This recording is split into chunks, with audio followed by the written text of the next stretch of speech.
Hello guys, welcome you all to my YouTube channel. So in this video, we're going to discuss about some of the business, finance, stock market related news. So let's get started. So I've written down some of the points here so that I do not forget any particular news. So let's get started. So the first news from the HDFC. HDFC Bank was banned from issuing a new credit card, but that ban is now lifted after 8 months. For the last 8 months, they were not issuing any new credit card, and because of which their sales also dropped, because of which their revenue dropped, because of which their profit also dropped. But now this ban is finally been taken off. That's a really great news. RBI has finally said that now HDFC Bank can issue the new credit card. Basically, there was a lot of issue into the net banking and the mobile banking of HDFC, as a result of which lot of customers were not able to pay the bill on time. Lot of customers were facing a lot of issues, as a result of which HDFC was banned from issuing a new credit card, but that ban is finally been taken off. The next news is that mobile retailers are selling day-to-day commodities, because what is happening, because of the semiconductor issue, there is not a sufficient supply of mobiles, as a result of which these mobile retailers do not want to go into the losses, as a result of which they are selling different other kind of products as well, like day-to-day commodities. Like some of the commodities are like baby monitors or portable washing machine. Now I don't know what is portable washing machine, so if you really someone who know what is portable washing machine, you can comment down below, because I personally have never used I never hear the word portable washing machine.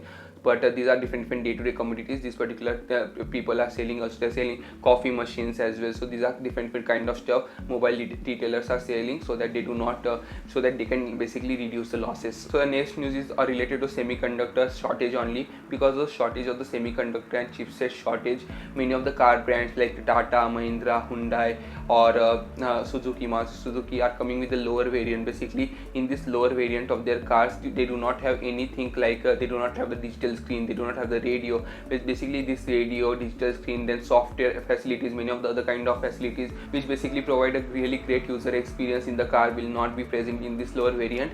And the result is, because all these things which enhance our experience require the chipset, require the semiconductor, and because the shortage of the semiconductor, these particular companies are now coming with the lower variant. So definitely this is something which is happening. Over 4 lakh orders are pending for these particular companies, and they need to comply. They need to basically complete these 4 lakh orders, and this is something is happening in India. Basically, the demand of the car is really high, but the supply is not sufficient because of the semiconductor shortage. So these companies are definitely facing a lot of issue. This would have been a really great time for this company. They would have got a really great profit, but now they are not able to get. But I want people to understand one thing: this is a kind of a temporary problem, and over the years to come, the semiconductor problem will be solved. And the automobile sector is one of the sector into India, and you can definitely think of investing into the automobile sector, because over the years automobile will be no more a luxury into India, and it will become a need, it will become a required commodity, as a result of which many people will go and purchase the car. Over the years, demand of the car is increasing, and it is definitely going to increase even more. And with the electric vehicle coming, definitely the demand will increase even more as well.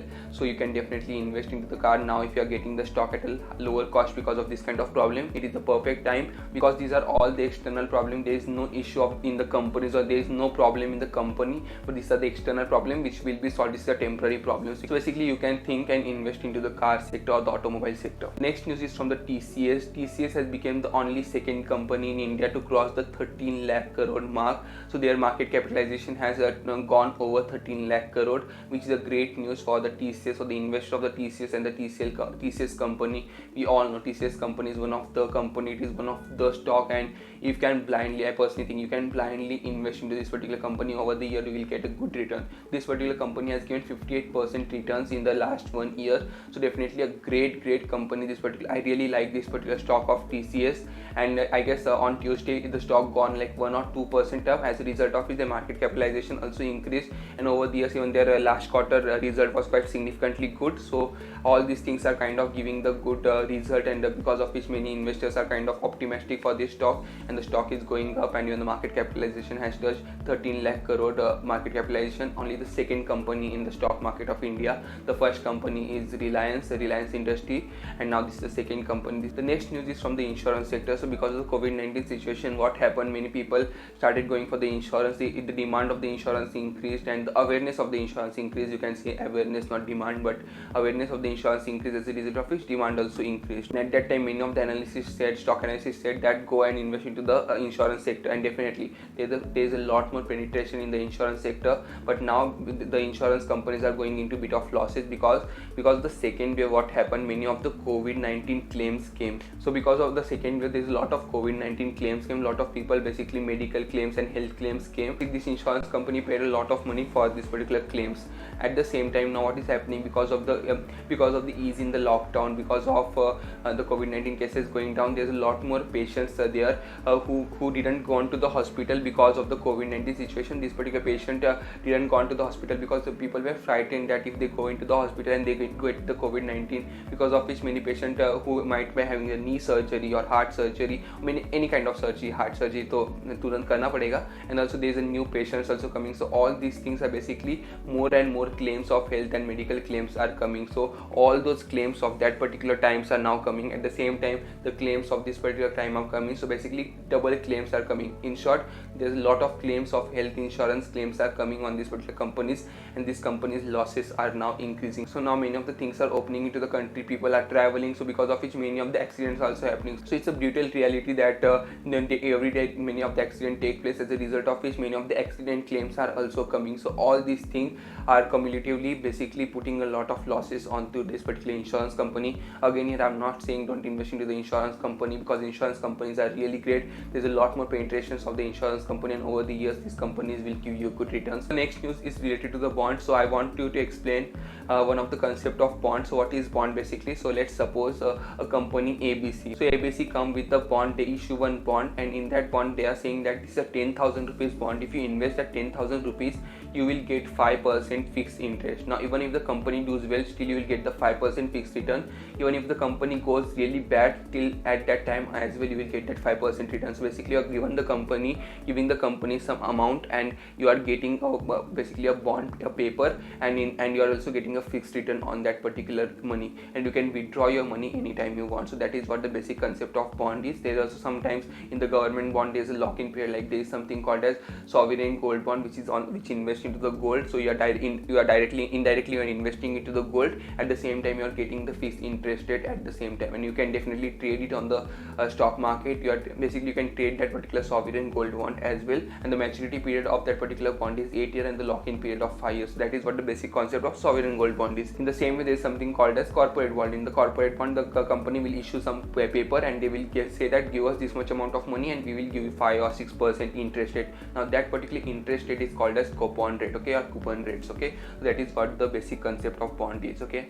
And now in this particular case, SBI card has raised rupees 500 crore to the private bond. So not only private investors are allowed, it's not a public bond, only private investors were allowed to invest into this particular bond, and the coupon rate in this case was 5.71% per annum. The next news is from the Pizza Hut. Pizza Hut had tied with the Hindustan Unilever, and now one of the product of Hindustan Unilever, which is the ice cream of quality walls, will also be available on the Pizza Hut menu. So whenever you go on the Pizza Hut outlet, now you can order the pizza, and there will be also the menu separately for the quality walls ice cream as well. So this kind of a menu tie, you can say, and this is a menu tie between HCL, which is Hindustan Unilever, and Pizza Hut. So great thing even for the consumer. It is a really great combination, pizza and ice cream. They might come with some combo that you purchase all these three things, you will get this much amount of discount. Any kind of combo they might come. Next news is about the Sapphire Food. Sapphire Food is the largest franchisee of Yum Brands in India, and Yum Brand basically Sapphire Food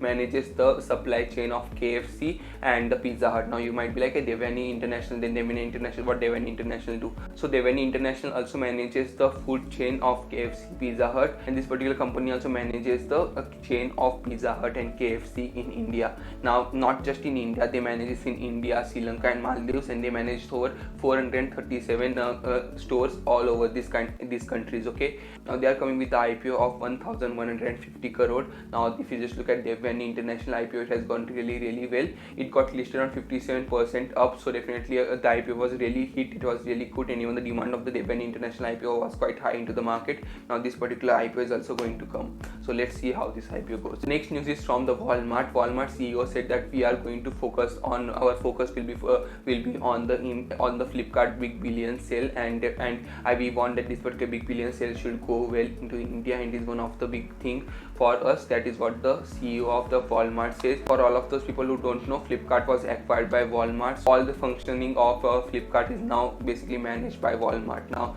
there was kind of speculation a year ago that Walmart might get listed on the US stock exchange, but till now this kind of thing has not happened. I want to tell you one thing, that Flipkart is not an Indian company technically. It is because this particular company is basically the Singapore company. This particular company, every license and everything is from the Singapore. This particular company is not listed, basically not registered under the in India. It is registered in Singapore, and the reason behind this is basically there's a lot of tax you need to pay. There's a lot of basically license fees you need to pay, lots of basically extra money these particular companies need to pay, which they do not need to pay. Basically the ease of business is much more great in Singapore as compared to India, because of which many of the startups get register themselves in Singapore and not in India. Last and the final news is from the Grofers. Grofer 10-minute delivery service is now available in the 10 cities. Those 10 cities are Delhi, Gurugram, Mumbai, Bangalore, Hyderabad, Kolkata, Jaipur, Noida, Ghaziabad, Lucknow. So if you are someone who is from these 10 cities, you can definitely check that out, that this 10-minute delivery service is available or not. Now the place where I live, Grofer's services are not available, so I have never used the Grofer, but Grofer has collaborated with the Zomato, and Zomato is also going to come with the e-grocery thing, so they are also going to deliver the grocery items as well. Zomato has invested $100 million in Grofers for this particular thing, so let's see how the Zomato come with this kind of stuff as well. This was all from this video. If you like the video, like it, subscribe to my channel and share with your friends. Thank you.